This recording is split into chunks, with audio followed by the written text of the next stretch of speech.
You're listening to Entrepreneur Encounter, the podcast where soft skills meet real talk for creative business owners who are building with purpose.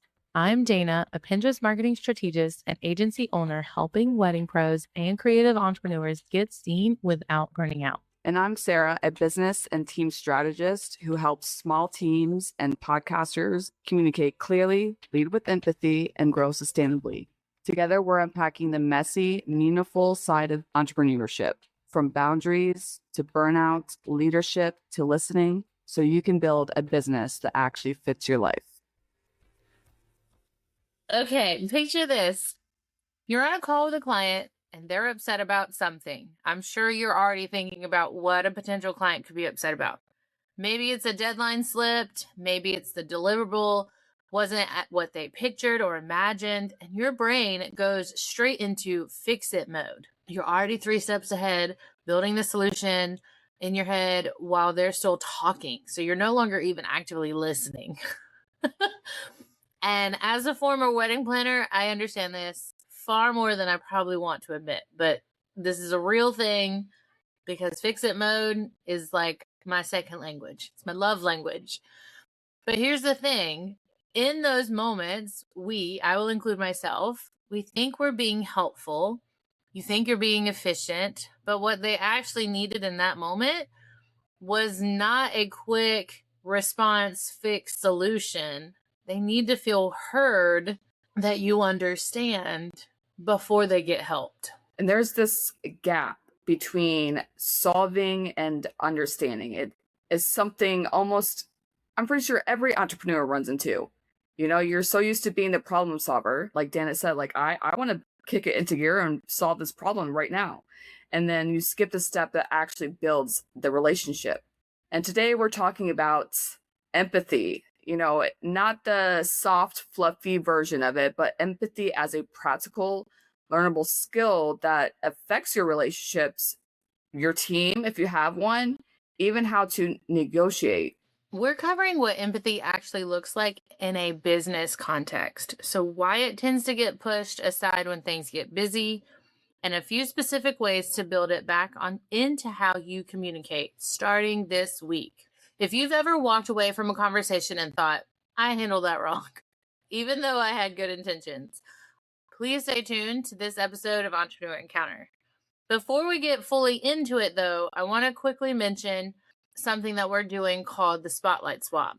If you're a values-aligned business owner with an audience of your own, this is a newsletter exchange where we feature you to our list and you feature us to yours. There's no cost. This is just a mutually beneficial visibility opportunity with people who are already a good fit for each other. We are all about bartering with those in our network. So if this sounds interesting to you, the details are going to be in the show notes. Now let's get back into how you can handle things in a better way. So empathy is understanding and sharing what someone is feeling, not just acknowledging it, but actually stepping into their experience for a second. That's saying, what would you do if you were in their shoes? Like, be in their shoes for a moment, you know, figure out and understand where they're coming from and ask those open-ended questions and be curious about where they're coming from.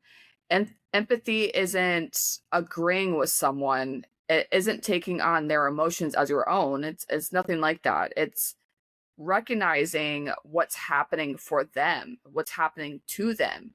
Even if you'd handle the situation differently, you can empathize with the client's frustration without agreeing that the frustration is justified. Those are two separate things. I feel like most entrepreneurs think that empathy slows them down, or people in general, but we're going to keep it, on the professional side of things. Like, it's this extra emotional labor or time consuming layer on top of an already full plate. But empathy isn't the thing standing between you and efficiency. It's usually the shortcut, because when someone feels understood, they stop escalating. They also take a breath. They stop repeating themselves and they go to, let's solve this faster, because they feel like they're genuinely being heard. It's not separate from communication, which, surprise, surprise, is the foundation of all of it. You can say the clearest, most well-organized thing in the world, but if the other person doesn't feel understood first, they're not going to hear it. It's not going to ever land in the way that you want or intend it to be. Exactly. And this is why I actually enjoy having conversations with people, because I want to understand where they're coming from. I tend to ask a lot of questions because I want to understand where that person is coming from. So when you're working with a client and they're frustrated or they're feeling down or something's not going right, you want to sit there and, yes, you want to listen to them, but also ask all the questions to make sure that you understand them, where they're coming from. So we want to get specific because isn't just about client calls. So let's say that you have a team. If you have even one contractor or an employee, empathy is what makes people feel safe enough to tell you the truth or come to you with feedback, such as this deadline's at risk. They may feel overwhelmed, so they want to come to you because you are showing that the empathy, that respect to them. They can tell you that something's not working. And without it, people just go quiet. If you are not showing up for the people that you've hired, even that one person that you've hired, and you're not showing up in a way that you're showing empathy or showing that you care for them, they're going to go quiet and eventually they're going to leave. And quiet is expensive. You don't find out something's wrong until it's already a problem. And then with clients, it's your retention. Anyone can deliver a service. What makes people stay and even refer you is feeling like you actually understand what they need, not just what they ask for you on paper. And the one people don't expect is negotiation. We tend to think of negotiating as a competition where empathy would make you soft, but understanding what the other side actually needs, what's driving their position or their viewpoint, is how you find the deal that works for both of you, instead of one where someone walks away resentful or feeling like they got the short end of the stick. Deals made out of resentment don't last. They don't offer up referrals for down the line, and they either fall apart or end the business relationship in a negative way and not a positive one. Okay, so let's get a little practical here. So because empathy, I wouldn't say it's a personality trait. You either have or don't. It's a skill. You can actually train yourself on how to have the skill, the soft skill of empathy. So first one is active listening, but the real version, not waiting for your turn to talk. You want to actually pause and listen to the person that's talking to you. You want to summarize back what you heard and ask a follow-up question before you respond with a solution. Second, get curious about the why behind what someone's doing, not just the what. If a client keeps pushing back on something, there's usually a reason underneath it. It has nothing to do with you. And third, make space for people to actually say the hard thing, which is uncomfortable for everyone involved until you get used to doing it. Yeah. After a hard call, ask yourself, how did that probably feel from their side? You don't need to completely workshop it and dissect it into 100, points of view. Just a few minutes of honest reflection. In full transparency, I do this with my kids. When they test something out and try to explain something, I'm usually, the first question I ask is, what did we learn?